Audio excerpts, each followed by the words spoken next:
Sunday morning. I just released a video. I'm building these cabinet doors for the uppers that I already installed.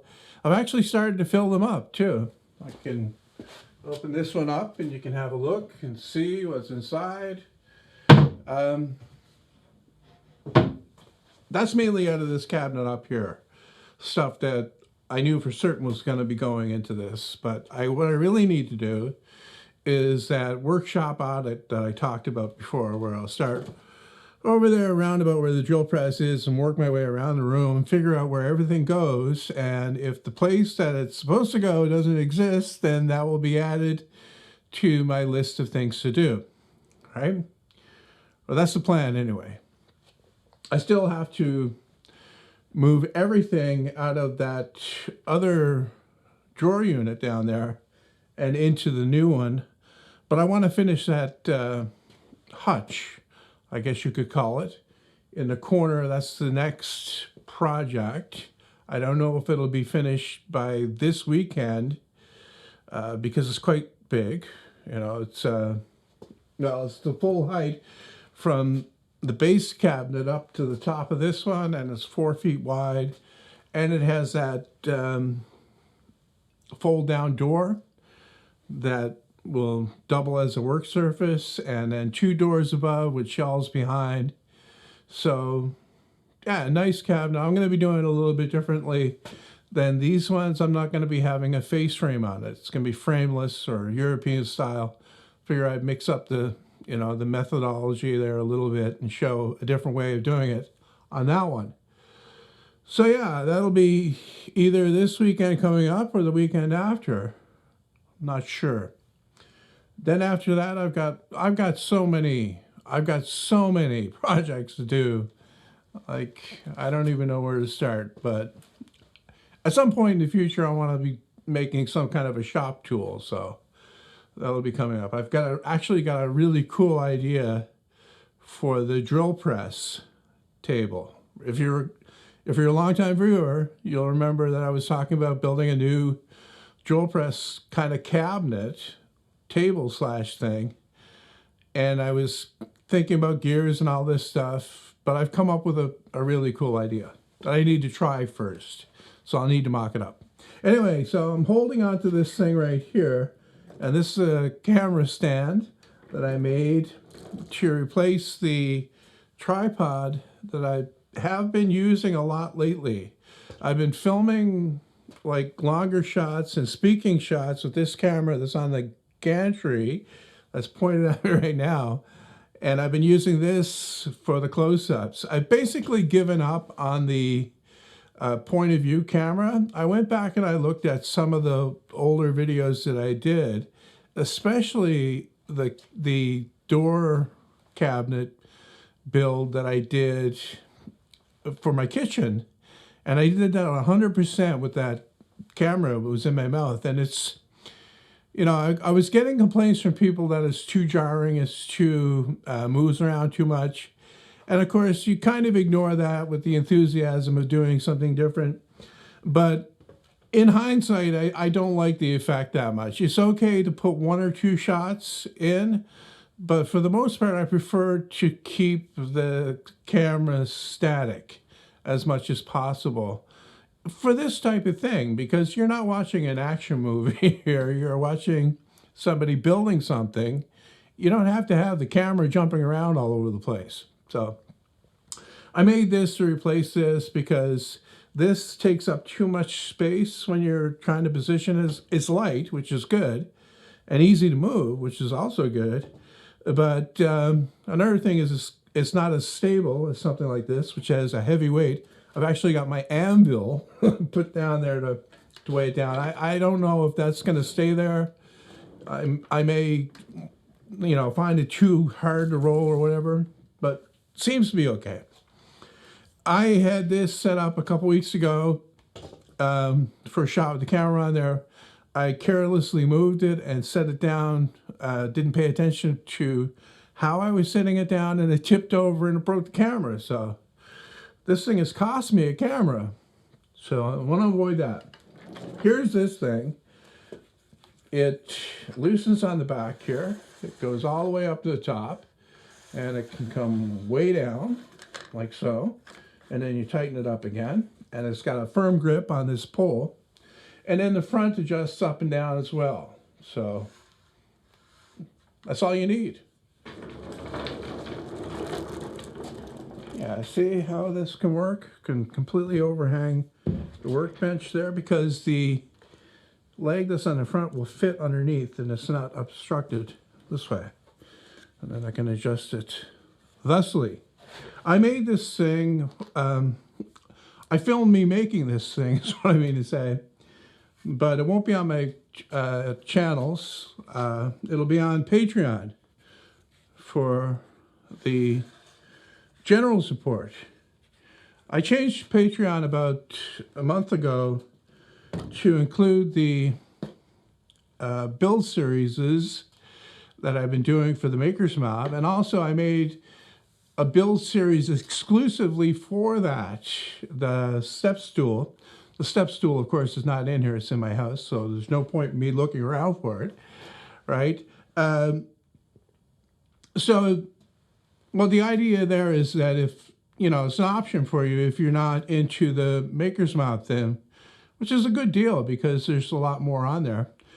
But if you just want to support me and you like the stuff that I'm doing, this is an option. You can go to Patreon at the $5 a month level and get access to the same build series that I've been putting on the Maker's Mob. The only thing is there that I'm releasing them one video at a time per week. And like I started with the step stool, I'm currently posting the miter sled, and it's up to video number 5 of 8. And then immediately after that's done, I'll be posting the 9 video series on making these cabinets. So a really good value, I think. And like I say, it's an option if you want to do that. The other option, of course, is I can't say of course, because I'm making this video basically to inform people that this is happening. You can get the same thing through my channel members on my main channel. I've been doing the same thing there.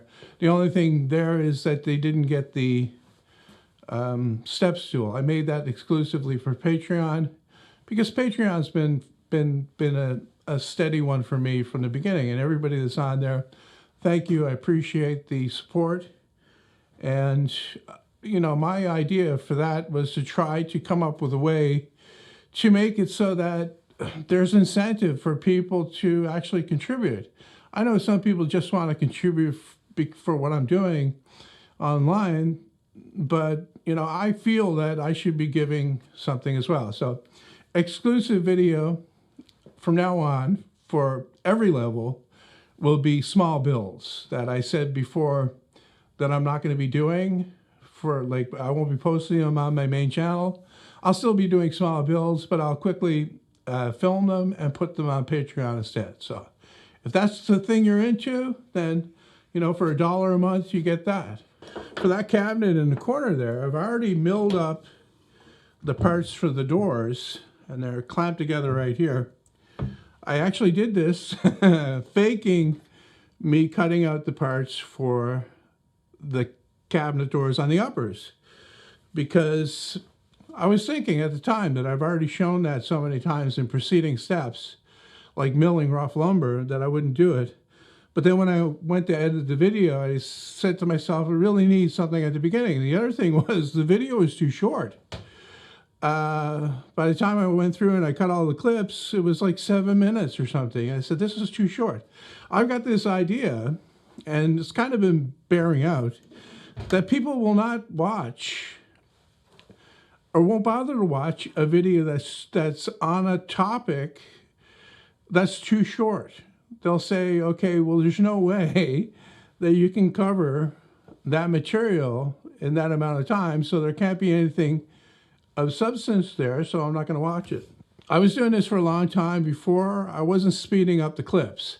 And then I noticed that I kind of, I don't know, I went back on that and I started speeding up clips again. I hate that. I hate it when I see sped up clips.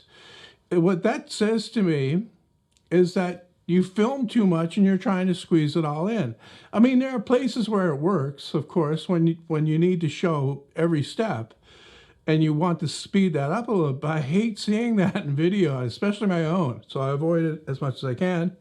That one that I just posted didn't have any, even in the first cut, and it still came out to 7 minutes. So I came out and I got more oak ready, and I milled it up into these pieces, and the clamps are keeping it straight even though they were perfectly straight when I cut them out.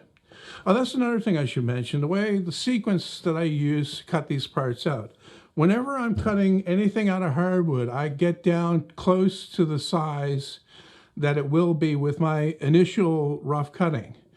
Like, I think I had a comment actually this morning on that video on the doors. Why am I not just taking the board, the full board, planing that, and then cutting the parts out of that? Because what happens is you're working with rough lumber, and if it's wavy or bent or twisted, you're not going to be left with anything after you run it through the jointer to flatten one side and run it through the planer, not planer. You're going to wind up with something like 1/4 inch or 3/8 of an inch thick. This way you cut out the individual parts from the rough stock and you work with that. And another benefit of doing that is that when you cut those parts apart, you're releasing any drying stress that might be in there. So if you take the board, say the full 8-inch board, and you joint and plane that down to perfectly flat, when you bring that over to the table saw to cut out the parts, that might twist, right? It might bow as you're cutting it. And then you've got to trot it right back to those tools again, and you're losing that much thickness. So this is a sequence that I use. I start with the full board. I mark out the pieces that I need. I cut those into the pieces that are close to the size that I want. Then I take it to the jointer if I need to. If it's fairly flat, I'll just use the planer. I think I did that in a couple projects. But I'll joint one face and then one edge, so I've got a perfectly flat face and a perfectly flat edge, and square to the one I just jointed. And then I'll bring out the planer and I'll plane it down to the right thickness. And then if it needs to be trimmed, I'll bring it back to the table saw, trim that amount off, and then bring it back to the planer and get it down to the final dimension minus sanding. Sanding is the absolute last step. Rush. Okay, I come to like Rush. I didn't like Rush back then. No, they were ridiculous. Okay, Geddy Lee's voice, this guy, he's like Gwen Stefani, he's like Shakira. You're like, wait a second, this guy can't sing. Closer to the heart. What?